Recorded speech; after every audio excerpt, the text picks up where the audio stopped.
Hello everybody, welcome back to the channel. So once again I am here with one more informative video. So dear students, जैसा कि आपको पता है इस time हमारी lecture series चल रही है जिसमें हम health care delivery system, it means that हम फाउंडेशन ऑफ नर्सिंग का second unit that is health care delivery system discuss कर रहे हैं। तो इस लेक्चर के फर्स्ट पार्ट में अभी तक हमने इंट्रोडक्शन और उसका कंपोनेंट देखा, ठीक है, means health care delivery system का इंट्रोडक्शन और कंपोनेंट देखा। आज हमारी इस लेक्चर सीरीज का पार्ट 2 है जिसमें हम डिस्कस करेंगे हेल्थ केयर डिलीवरी सिस्टम का concept as well as meaning, ठीक है। तो जो पॉइंट्स मैं स्क्रीन पे ऐड करूंगी, टेक्स्ट ऐड करूंगी, दैट इज योर नोट्स, ठीक है। तो आपको अपनी नोटबुक में उसको नोट डाउन करते चलना है। मीन्स आपने हेल्थ केयर डिलीवरी सिस्टम का फर्स्ट पार्ट देखा है तो well and good, and I hope कि आप साथ ही साथ नोट्स भी बना लिए हैं, तो उसके आगे ये टॉपिक्स ऐड करते चलो आप। और अगर आपने नहीं देखा है फर्स्ट पार्ट तो इस वीडियो के कमेंट सेक्शन में मैं फर्स्ट पार्ट का लिंक ऐड कर दूंगी या फिर पिन कर दूंगी। आप वहां से पहले फर्स्ट पार्ट देखना, उसके बाद आप ये सेकंड पार्ट देखना, ठीक है। तो आज के इस लेक्चर में हम डिस्कस करेंगे हेल्थ केयर डिलीवरी सिस्टम का कॉन्सेप्ट एंड उसकी मीनिंग, ठीक है। So let's start. तो कॉन्सेप्ट्स में हम बात करेंगे basic concepts and meaning of health care delivery system. तो concept, health care delivery system refers to the organized way in which health care services are provided to the individuals and communities। जैसे कि देखिए last series में मैंने आपको बताया था कि हेल्थ केयर डिलीवरी सिस्टम का पूरा मतलब क्या है। गवर्नमेंट स्काई लेवल पे जो पॉलिसी बना रही है और ग्राउंड लेवल पे वी द पीपल और सिटीजन ऑफ कंट्री जो हम हैं, पॉलिसी बनने से लेकर के उस पॉलिसी का बेनिफिट हमारे तक पहुंचने तक का जो सिस्टम है रिलेटेड टू हेल्थ, ठीक है, उसी ऑर्गेनाइज्ड सिस्टम को हम हेल्थ केयर डिलीवरी सिस्टम कह रहे हैं। मतलब हेल्थ केयर या फिर हेल्थ सेक्टर में या फिर हेल्थ सेक्टर को इम्प्रूव करने के लिए गवर्नमेंट जो जो प्लान पॉलिसीज बना रही है उसको किस तरीके से सिटीजन्स पे इम्प्लीमेंट करना है, किस तरीके से उस पॉलिसी का बेनिफिट कॉमन सिटीजन्स को देना है, ठीक है, कॉमन पीपल को देना है, कम्युनिटीज तक पहुंचाना है। इस प्रोसेस को ही ऑर्गेनाइज्ड वे में कैरी आउट करने को हम हेल्थ केयर डिलीवरी सिस्टम कहते हैं, ठीक है। फिर उसके बाद कॉन्सेप्ट में क्या क्या पॉइंट्स आते हैं। सबसे पहले पॉइंट्स आता है हमारा एक्सेस, ठीक है। सेकंड पॉइंट आता है हमारा क्वालिटी ऑफ केयर, थर्ड है हमारा continuity of care, and fourth है हमारा कॉस्ट, फिफ्थ है हमारा इक्विटी, सिक्स्थ है हमारा प्रिवेंशन एंड पब्लिक हेल्थ, ठीक है। फिर उसके बाद सेवेंथ है हेल्थ सिस्टम और एट्थ है पेशेंट सेंटर्ड केयर। तो टोटल 8 कॉन्सेप्ट हैं हेल्थ केयर डिलीवरी सिस्टम के। कौन कौन से कॉन्सेप्ट हैं? सबसे पहला हमारा आता है एक्सेस, ठीक है। सेकंड आता है क्वालिटी केयर, थर्ड आता है कंटिन्यूटी ऑफ केयर, फोर्थ आता है कॉस्ट, फिफ्थ आता है हमारा इक्विटी, सिक्स आता है prevention and public health, seventh आता है हेल्थ सिस्टम और फिर एट्थ आता है पेशेंट सेंटर्ड केयर, ठीक है। अब वन बाय वन हम इन सारे कॉन्सेप्ट को डिटेल में डिस्कस करेंगे कि एक्चुअल में इसका मतलब क्या होता है। तो सबसे पहले हम बात करते हैं एक्सेस। तो आप वर्ड जो एक्सेस है वो उससे क्या समझते हो?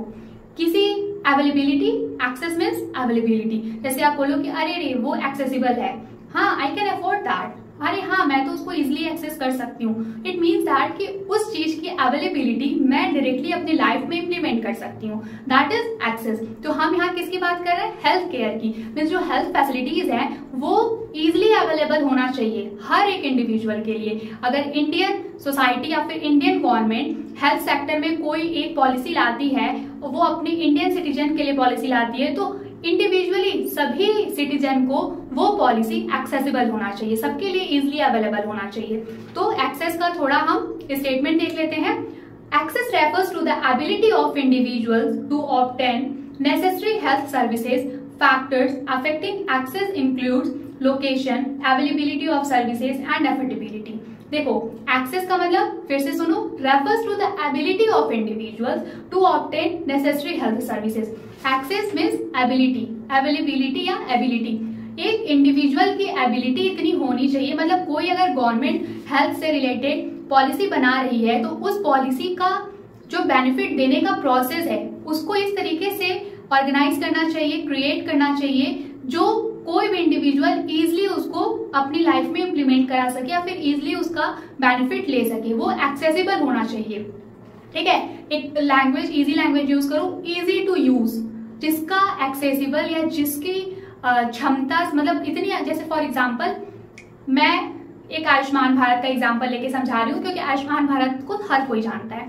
आयुष्मान भारत का क्या है बेसिक सा जो उसका मोटो है, एम है कि भाई हम अप टू 5 लाख तक जो फैमिली के मेंबर्स हैं जिनके पास ये आयुष्मान भारत कार्ड है वो अपना ट्रीटमेंट अप टू 5 लाख तक जिस हॉस्पिटल में आयुष्मान भारत कार्ड मतलब चलता है वहां पे जाके अपना ट्रीटमेंट करा सकते हैं। उनकी जो फी मतलब जो उनका चार्ज रहेगा हॉस्पिटल का चार्ज वो कम किया जाएगा, उसमें कंसेशन किया जाएगा, या फिर कहीं कहीं तो बिल्कुल फ्री ऑफ कॉस्ट हो जाता है। जो उनकी मेडिसिन होती हैं उनका कॉस्ट कम होगा।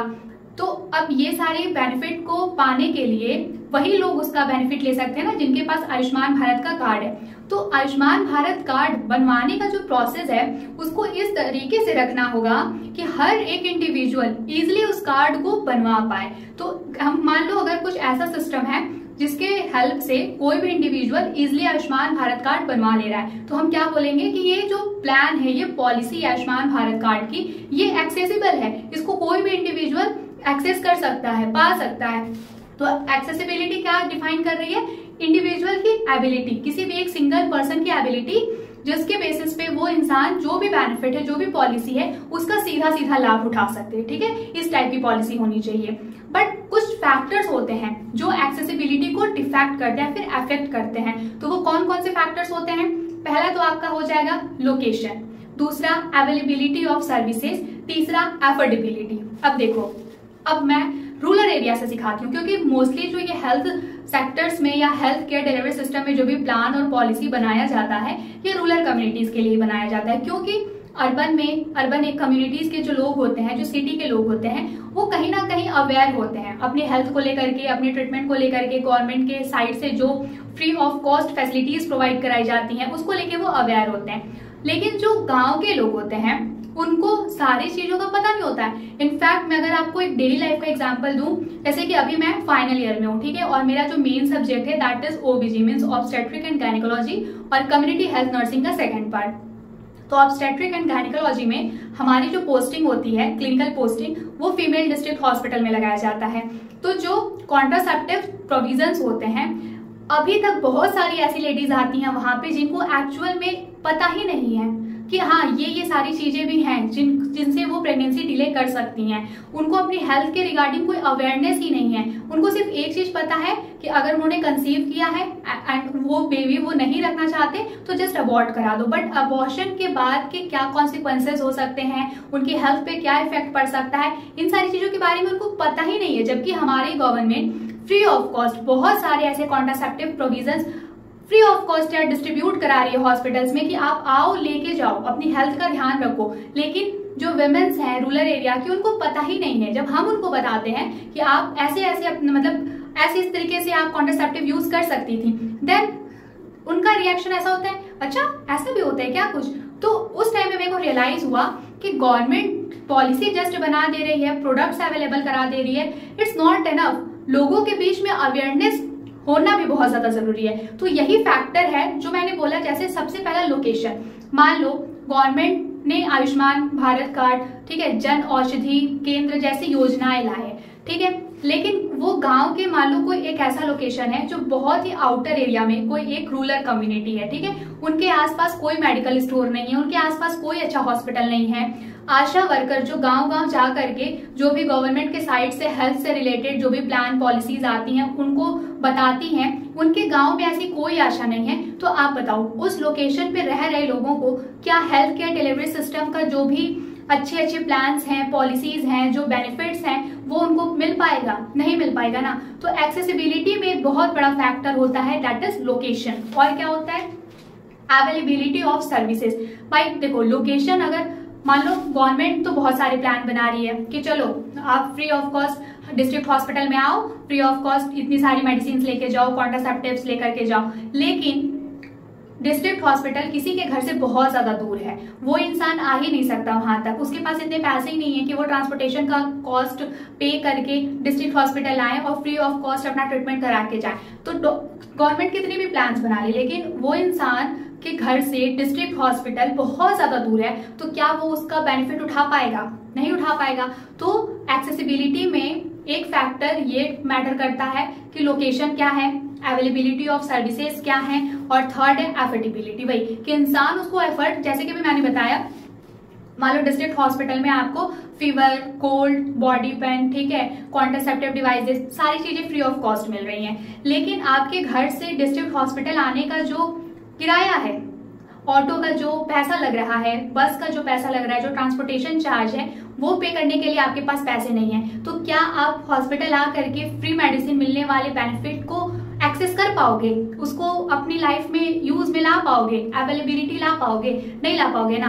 तो इस तरीके से जो हेल्थ केयर डिलीवरी सिस्टम का फर्स्ट हमारा कॉन्सेप्ट है दैट इज एक्सेसिबिलिटी, उसको कौन कौन से फैक्टर अफेक्ट करते हैं, मतलब एक्सेसिबिलिटी को कौन कौन से फैक्टर अफेक्ट करते हैं? तो 3 फैक्टर होते हैं। पहला लोकेशन हो जाएगा, दूसरा अवेलेबिलिटी ऑफ सर्विसेज और थर्ड एफोर्डेबिलिटी। ठीक है, अब हम सेकंड कॉन्सेप्ट की तरफ बढ़ते हैं that is quality of care. देखो, मुझे पता है कि अभी इतने बड़े बड़े स्टेटमेंट्स को समझना आपको थोड़ी सी मुश्किल हो रही होगी, लेकिन आप अब नर्सिंग में एंटर कर चुके हो, ठीक है।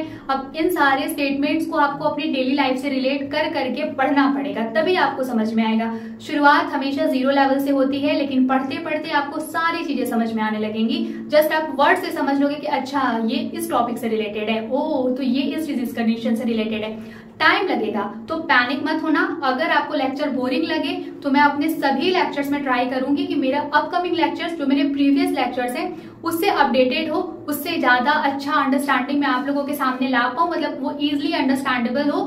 मैं हमेशा कोशिश करती रहूंगी। ये थोड़ा स्टेटमेंट वाइज है, समझने वाली चीजें हैं, रटने वाली चीजें हैं, तो आपको थोड़ा इसको पढ़ के सुन के समझना पड़ेगा। एक बार में समझ में नहीं आ रहा, वीडियो को 2 बार देखो, या फिर अपनी जो टेक्स्ट मैं स्क्रीन पे ऐड कर रही हूँ उसको जब नोट कॉपी में पूरा अच्छे से नोट डाउन कर लो, तो उसको 3-4 बार पढ़ो, तो आपको अपने आप सब समझ में आने लगेगा। ठीक है, तो सेकंड कॉन्सेप्ट है हमारा क्वालिटी ऑफ केयर।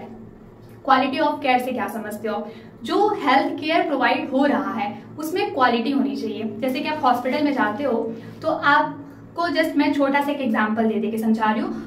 आप हॉस्पिटल में गए तो आपको मान लो छोटा सा ऐसे कट लग गया है, ठीक है, आपको बैंडेजिंग करानी है, ड्रेसिंग करानी है, तो आप क्या सोचोगे कि आप गए हो, ठीक है, वहां हॉस्पिटल बिल पे कर रहे हो, तो जो स्टाफ्स हैं वो आए और आपको एक अच्छे लेवल का, मतलब बहुत अच्छे से आपकी ड्रेसिंग करें, बहुत अच्छे से आपको टेटनस का इंजेक्शन लगाएं, बहुत अच्छे से आपको बताएं कि किस किस तरीके से आपको इस अपनी चोट का ध्यान रखना है, जैसे आपकी हीलिंग प्रोसेस जो है, जो सही होने का आपका ये मेजरमेंट या फिर सही होने का जो है, आपका जो हीलिंग प्रोसेस है वो जल्दी हील हो, आपका वुंड जल्दी रिकवर हो, तो आप ये सारी चीजें एक्सपेक्ट करोगे ना, तो that is quality of care.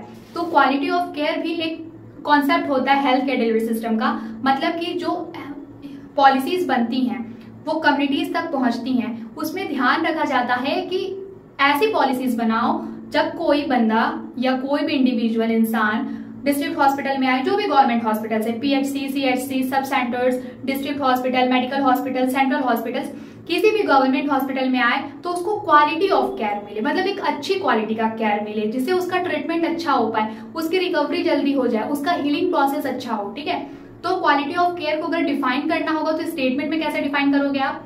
The degree to which health services increase the likelihood of desired health outcomes. ठीक है, क्वालिटी इज इन्फ्लुएंस्ड बाय, अब हम क्वालिटी को कौन कौन से फैक्टर्स इन्फ्लुएंस करते हैं वो देखते हैं।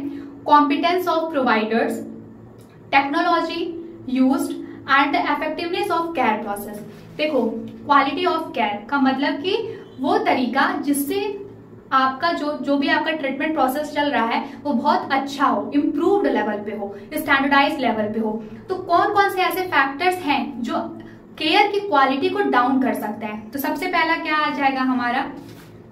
कॉम्पिटेंस ऑफ प्रोवाइडर्स, जो आपको केयर प्रोवाइड कर रहा है उसकी नॉलेज होनी चाहिए। फॉर एग्जाम्पल, अगर आपको इधर कहीं कहीं कट वट लग गया है और आप ड्रेसिंग कराने के लिए हॉस्पिटल गए हो, तो वहां हॉस्पिटल में जो मेडिकल या प्रोफेशनल या फिर जो हेल्थ केयर प्रोफेशनल आपकी ड्रेसिंग कर रहा है उसको नॉलेज तो होनी चाहिए ना कि किस टाइप की बैंडेजिंग करनी है यहाँ पर आपको, तभी तो वो आपको क्वालिटी ऑफ केयर दे पाएगा। अगर उसको पता ही नहीं तो ऐसे ही जस्ट वुंड मतलब एसेप्टिक मेजर्स वगैरह कुछ फॉलो नहीं करेगा, जस्ट ऐसे डायरेक्टली आपकी पट्टी कर देगा और कहेगा ठीक है जाओ, तो क्या वो क्वालिटी ऑफ केयर अच्छी होगी?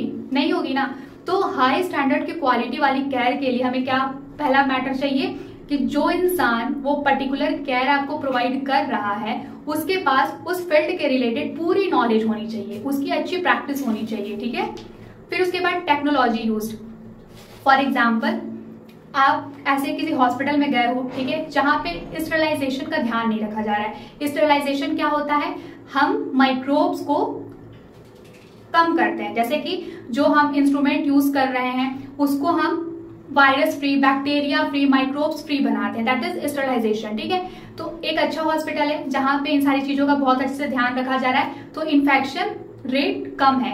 लेकिन कोई ऐसा हॉस्पिटल है, मान लो उसी एक ही सीजर से एक इंसान की ड्रेसिंग वगैरह मतलब में यूज में लाया गया, फिर सेम सीजर दूसरे इंसान की ड्रेसिंग में यूज में लाया गया, तो इन्फेक्शन फैलने के चांसेस है ना। तो वैसे जिस हॉस्पिटल में ऐसी प्रैक्टिस हो रही है, यहाँ पे क्वालिटी ऑफ केयर थोड़ी डाउन लेवल की होगी।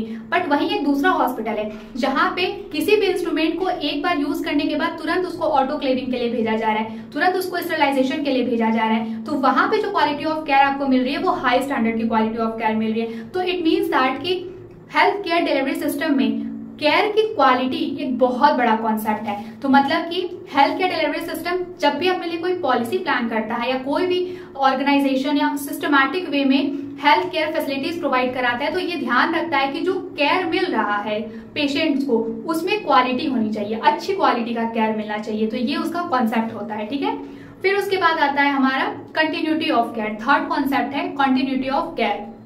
इसको हम कैसे एक्सप्लेन करेंगे? Ensure the patient receives coordinated services over the often through various provider. ठीक है, over time often through various providers, it emphasize samples transitions between different levels of care. देखो, कंटिन्यूटी ऑफ केयर मतलब कि ऐसा होना चाहिए, health care delivery system का concept ऐसा है कि जब किसी एक पेशेंट को केयर मिल रहा है तो ऐसा नहीं है कि भाई आज एडमिट हुए हो, आज तुमको एनएस की बोतल चढ़ा दिया, आज तुमको इंजेक्शन लगा दिया, अब चलो छोड़ो ऐसे ही बेड पे पड़े रहो, देखा जाएगा, कभी आगे 4-5 दिन बाद तुम्हारा ट्रीटमेंट कंटिन्यू किया जाएगा। नहीं, ऐसा नहीं कर सकते। हेल्थ केयर डिलीवरी सिस्टम का यही कॉन्सेप्ट है कि अगर एक पेशेंट आपके पास आ रहा है तो उसकी केयर आपको तब तक करनी है जब तक कि वो इंसान ठीक नहीं हो जाता। आप शिफ्ट चेंज करते रहो, जैसे कि आपने मॉर्निंग के 8 बजे से लेकर के 2 बजे तक उस पर्टिकुलर पेशेंट का देखभाल किया, उसको दवाइयां दी, उसका ट्रीटमेंट किया, फिर 2 बजे से लेकर के 8 बजे तक की शिफ्ट में, नेक्स्ट रात के 8 बजे तक की शिफ्ट में दूसरा एम्प्लॉय है, दूसरा हेल्थ केयर प्रोफेशनल है, वो केयर प्रोवाइड करे। इस तरीके से हेल्थ केयर प्रोफेशनल्स की शिफ्ट चेंज होगी, लेकिन जो पेशेंट एडमिट हुआ है उसको केयर भाई कंटिन्यूअसली मिलनी चाहिए। ठीक है, उसकी केयर में कोई रुकावट नहीं आनी चाहिए, उसकी देखभाल, उसके ट्रीटमेंट में कोई रुकावट नहीं आनी चाहिए। ये कॉन्सेप्ट है हमारे हेल्थ केयर डिलीवरी सिस्टम का। ठीक है, देन आता है हमारा fourth concept, that is cost. तो कॉस्ट क्या है? The financial cost. जैसे इजिली समझ लो, कॉस्ट मीन्स पैसा।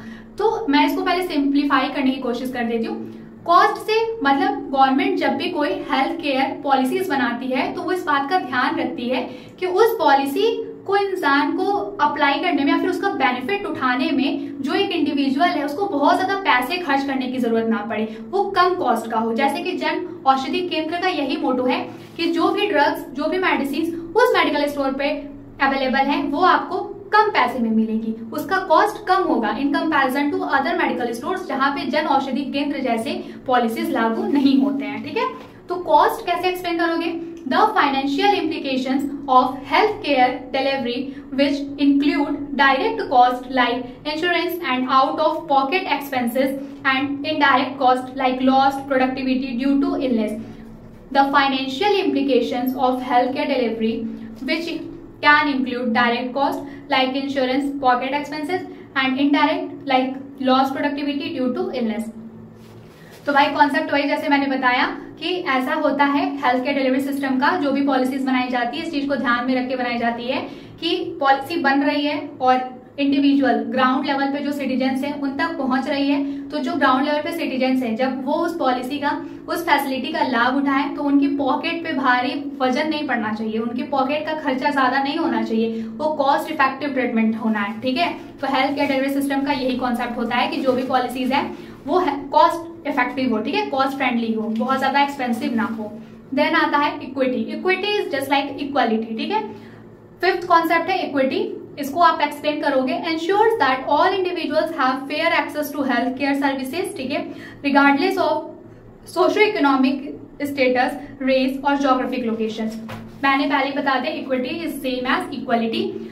मतलब कि हेल्थ केयर फैसिलिटीज जो अवेलेबल हैं वो सभी इंडिविजुअल्स, मान लो इंडिया के गवर्नमेंट हॉस्पिटल्स में जो भी हेल्थ केयर फैसिलिटीज अवेलेबल हैं, वो सभी इंडियन सिटीजन के लिए वो सेम होना चाहिए। ऐसा नहीं है कि मान लो वुमेन्स का एग्जांपल लेते हैं, आपने फीमेल डिस्ट्रिक्ट हॉस्पिटल में देखा होगा, वहां पे वुमेन्स की डिलीवरी कराई जाती है फ्री ऑफ कॉस्ट, ठीक है। तो वहां जितनी वुमेन्स आएंगी सबकी डिलीवरी फ्री ऑफ कॉस्ट करानी है। आप ऐसा नहीं कह सकते कि नहीं तुम तो गोरी हो तो तुम्हारी फ्री ऑफ कॉस्ट करा देंगे, नहीं तुम्हारा कलर थोड़ा डल है तो तुमको थोड़ा पैसे देने पड़ेंगे, ये आप नहीं बोल सकते, क्योंकि equity is the concept of the health care delivery system. Government ने जो पॉलिसीज बनाई है हॉस्पिटल्स में, गवर्नमेंट हॉस्पिटल्स में जो भी health care facilities government provide करा रही है वो सभी इंडिविजुअल्स के लिए सेम है। जो विमेन्स के लिए फैसिलिटीज बनाई गई है वो सभी विमेन्स को सेम मिलेगी, जो मेंस के लिए फैसिलिटीज बनाई गई है वो सभी मेंस को सेम मिलेगी, जो बच्चों के लिए फैसिलिटीज बनाई गई है वो हेल्थ केयर सभी बच्चों को सिमिलरली मिलेगा, जो एज ओल्ड के लिए है, ओल्ड एज्ड पीपल्स के लिए है, उनको सिमिलरली मिलेगा। मीन्स जिसके लिए जो बनाया गया है उस एज ग्रुप में आने वाले सभी इंडिविजुअल्स को सेम टाइप से केयर मिलेगा, ठीक है। फिर उसके बाद 6th कॉन्सेप्ट है हमारा प्रिवेंशन एंड पब्लिक हेल्थ, ठीक है। इस टॉपिक को हम आगे भी डिटेल में डिस्कस करेंगे, बट यहाँ पे इसका एक मेन कॉन्सेप्ट है, that is prevention and public health. Means हमारा जो हेल्थ केयर डिलीवरी सिस्टम है वो focuses on preventing diseases and promoting health at the population level rather than solely treating illness.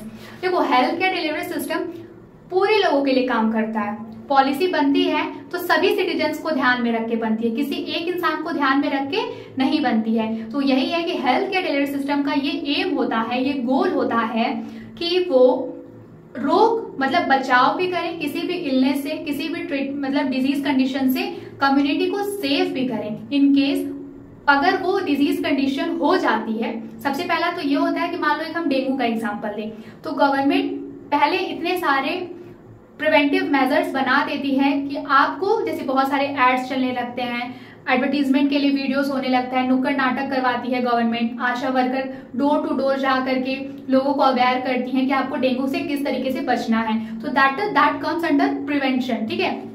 लेकिन अगर डेंगू हो गया तो भाई उसको ठीक तो करना होगा ना। तो जब डेंगू का ट्रीटमेंट करा रहे हैं तो हम उसको क्या कर रहे हैं, बीमारी की तरफ से गुड हेल्थ की तरफ प्रमोट कर रहे हैं कि हम तुमको ठीक करके फिर से अच्छा स्वस्थ बनाएंगे, ठीक है। तो हम उसको प्रमोट कर रहे हैं, मीन्स हम दोनों काम करें। पहले तो हम प्रिवेंशन कर रहे हैं, मीन्स हमारा दोनों काम है, पहले हम बचाने की कोशिश करेंगे तो उसके लिए हम अवेयरनेस फैलाएंगे, that will comes under the prevention programme. But हम प्रमोशन ऑफ हेल्थ प्रोग्राम्स भी करेंगे। It means that in case अगर किसी को बीमारी हो जाती है तो उस बीमारी का वो कैसे ट्रीटमेंट कराए और दोबारा से कैसे वो रिकवर होकर अपनी एक हेल्दी लाइफस्टाइल में वापस आ जाए, इस बात का भी हम ध्यान रखेंगे। That will comes under the promotion of good health या फिर हेल्थ, ठीक है। तो 7th कॉन्सेप्ट भी हमारा क्लियर होता है। Now let's discuss about the 6th concept था हमारा प्रिवेंशन एंड पब्लिक हेल्थ। अब हम 7th कॉन्सेप्ट की तरफ बढ़ते हैं, दैट इज हेल्थ सिस्टम, ठीक है। तो हेल्थ सिस्टम से आप समझ लो health is health and system is system. तो means refers to the collective components, example hospitals, clinic, insurance, workforce that work together to provide health care services. मतलब system link बहुत जितनी भी हेल्थ केयर फैसिलिटीज प्रोवाइड करने वाले organisation है, institutions हैं, buildings हैं, वो सब साथ में मिलकर कोऑर्डिनेट करते हैं एक अच्छी हेल्थ केयर फैसिलिटी प्रोवाइड करने के लिए। फॉर एग्जाम्पल अगर आप किसी हॉस्पिटल में जाते हो, ठीक है, तो वहां पे आपको डॉक्टर ने कहा कि आपका चेकअप होगा। सबसे पहले तो आपका रजिस्ट्रेशन नंबर वगैरह रेडी होगा, ठीक है। फिर आप डॉक्टर के पास जाओगे, डॉक्टर आपको एक प्रिस्क्रिप्शन पैड पे अपने लिख के मेडिसिन वगैरह देंगे और अगर उनको कुछ टेस्ट कराने की जरूरत होती है तो वो कहेंगे कि आप लैब में जाके टेस्ट करा लो। तो आप लैब में गए, फिर वहां पे टेस्ट हुआ आपकी रिपोर्ट बनी, ठीक है। फिर वो रिपोर्ट लाके आप डॉक्टर को दिखाओगे, फिर डॉक्टर उसके बेसिस पे आपका ट्रीटमेंट आगे कंटिन्यू करेंगे। तो यहाँ पे डॉक्टर का हॉस्पिटल, साथ ही साथ वो लैब जो डायग्नोस्टिक लैब है। फिर आप जिस फार्मास्यूटिकल पे जाओगे, शॉप पे जाओगे, जिस मेडिकल स्टोर पे जाओगे, वहां पे दवा मिल रही है। तो pharmaceutical stores, diagnostic labs, doctor, hospital सब साथ में मिलकर एक सिस्टम क्रिएट कर रहे हैं, दैट इज हेल्थ सिस्टम। क्यों? क्योंकि भाई जो पेशेंट आया है हमको उसको अच्छी हेल्थ फैसिलिटीज प्रोवाइड करनी है, ताकि वो बीमार होके आया है लेकिन वो ठीक होकर के जाए। तो सब साथ में मिलकर के काम करते हैं, जितने भी हेल्थ केयर वर्कर्स होते हैं, हेल्थ केयर इंडिविजुअल्स होते हैं, जो भी पूरा हेल्थ केयर डिपार्टमेंट को हम हेल्थ सिस्टम बोलते हैं। ठीक है, अब हमारा आता है 8th concept, that is patient centred care. Most important, patient centred care. Patient centred care mean, समझ लो, ध्यान से समझ लो, ये वर्ड बार बार आएगा, पूरी नर्सिंग में आएगा। An approach that emphasizes the needs and preferences of patients involving the decision making about them care। देखो, पेशेंट सेंटर्ड केयर का मतलब ये होता है कि हेल्थ केयर डिलीवरी सिस्टम का ये मोटो होता है, या फिर वो ये उसका कॉन्सेप्ट ये होता है कि जो हेल्थ केयर वर्कर जिस इंडिविजुअल पेशेंट को केयर प्रोवाइड कर रहा है, वो केयर वही होना चाहिए जो उस पेशेंट को जरूरत है।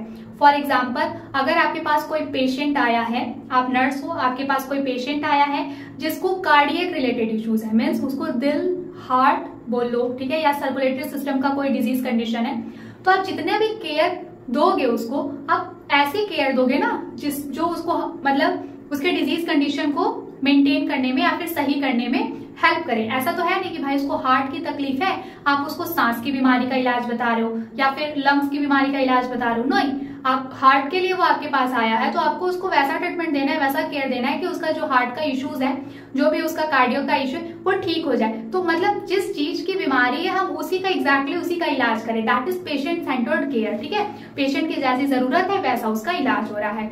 तो कॉन्सेप्ट हमारा यहाँ पे कंप्लीट होता है। वीडियो बहुत लेंदी हो जाएगी, इसलिए मैं इसको यहीं पे स्टॉप कर रही हूँ और फिर हम इसके बाद वाले पार्ट में डिस्कस करेंगे meaning of health care delivery system. ठीक है, सो आई होप कि यहाँ तक आपको समझ आया होगा।